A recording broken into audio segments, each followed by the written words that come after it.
नमस्कार श्रोते हो, रेडिओ जयंतच्या आनंदी कट्ट्यावर मी अनुराधा आपणा सर्वांचं मनपूर्वक स्वागत करते. श्रोते हो, आजच्या आनंदी कट्ट्यावर एक वाचनात आलेली अतिशय सुंदर पोस्ट तुम्हा सगळ्यांशी शेअर करते. एखादी घटना अशी घडते आयुष्यात की त्याची नेहमी रुखरुख लागते. खूपदा एखाद्या आजारी माणसाला भेटायला जायचं असतं, पण काही कारणानं जाता येत नाही. खरं तर मनापासून जायचं ठरवलेलं असतं, पण आज जाऊ उद्या जाऊ असं करता करता राहून जातं. मग कळतं की ती व्यक्ती आता जगात नाही आणि मग ही गोष्ट कायमची मनात राहून जाते. तीच गोष्ट आप्तेष्टांच्या बाबतीत. कुणाच्या घरी काहीतरी कार्यक्रम असतो, आपण येणारच असं त्यांनी गृहीत धरलेलंही असतं. नेमकं अगदी सगळं प्लॅनिंग झालेलं असताना न टाळता येणारं काम पुढ्यात येऊन ठाकतं आणि पुन्हा तेच होतं. आपण जाऊ शकलो नाही याची टोचणी लागून राहते. कधीतरी एखादा महत्त्वाचा फोन करायचा असतो, काही वेळातच करू असा विचार करत तो फोन मात्र करायचा राहून जातो. मध्येच काहीतरी काम आठवतं आणि त्या फोनचा चक्क विसर पडतो. वेळ पुढे सरकत असते.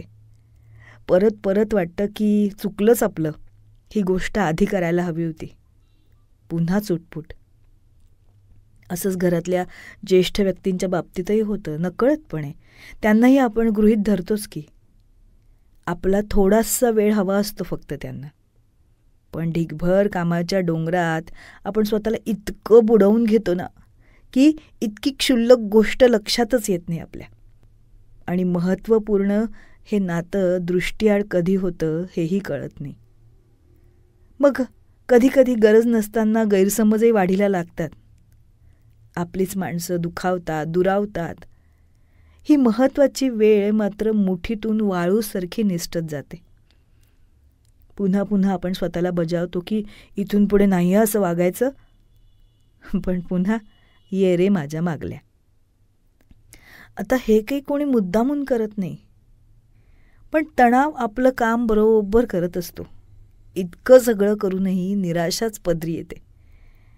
वेळेच्या गणितात कधीतरी आपण स्वतः नापास होतो. इतरांसाठी तर सोडाच, पण स्वतःला सुद्धा वेळ देता येत नाही. स्वतःवर सुद्धा हा अन्याय नाही आहे का? नीट विचार केला तर जाणवतं कितीतरी गोष्टी करायच्या राहिल्या आहेत. स्वच्छंदपणे फिरणं राहिलं आहे. नातेवाईकांना कितीतरी दिवसात कामाशिवाय भेटलेलोच नाही आहे. मुलांशी अभ्यास सोडून कोणत्याही अवांतर गप्पाच मारल्या नाही आहेत. गारगार हवेत मनाशी गाणी गुणगुणत चंद्र चांदण्या मोजल्या नाहीत. गच्चीवर जाऊन मित्रांसोबतची गप्पांची मैफिल रंगवली नाही आहे. प्रसन्न मनानं देवळाच्या पायरीवर निवांत तर बसलोच नाही आहे. आवडत्या पारिजातकाखालची वाकून फुलं वेचली नाही आहेत. लहानहून आईच्या कुशीत कित्येक दिवसात शिरलो नाही आहे. एकांतात बसून जुन्याच आठवणी काढून गालातल्या गालात हसलो नाही आहे. अशा कितीतरी हव्याशा गोष्टी आपण विसरतोय का? छोट्या गोष्टीत लपलेला मोठा आनंद विसरतोय का आपण? कामाचं टेन्शन, डेडलाईन पूर्ण करण्याची धडपड, तीव्र स्पर्धा, वाढती महागाई, उत्तम जीवनशैली मिळवण्यासाठी, आर्थिकदृष्ट्या सक्षम होण्यासाठी, वाढत्या अपेक्षा, इच्छा पूर्ण करण्यासाठी कितीही धडपड. आणि ज्यांच्यासाठी आपण हे सगळं करतोय खरंच त्यांना असते याची जाणीव? खरं तर जाणीव स्वतःलाही नसतेच हो. धावत राहणं, पळत राहणं अगदी सतत सवयीचं होऊन जातं. मनात विचार इतके की अवेळी आलेला पाहुणासुद्धा नकोसा वाटतो त्यावेळी. खरंच सांगा, असं आहे का आयुष्य? हे असं व्हावं असं अपेक्षित आहे का आपल्याला? हा प्रश्न आपल्या मनात येतोच. मग याविषयीच स्वतःशीच आपण विचार करायला हवा, स्वतःशीच संवाद साधायला हवा. खरंच इतके बिझी असतो का आपण? या प्रश्नांची उत्तरं आपणच आपल्या स्वतःला द्यायला हवीत आणि त्या उत्तरांप्रमाणेच आपण वागायला हवं.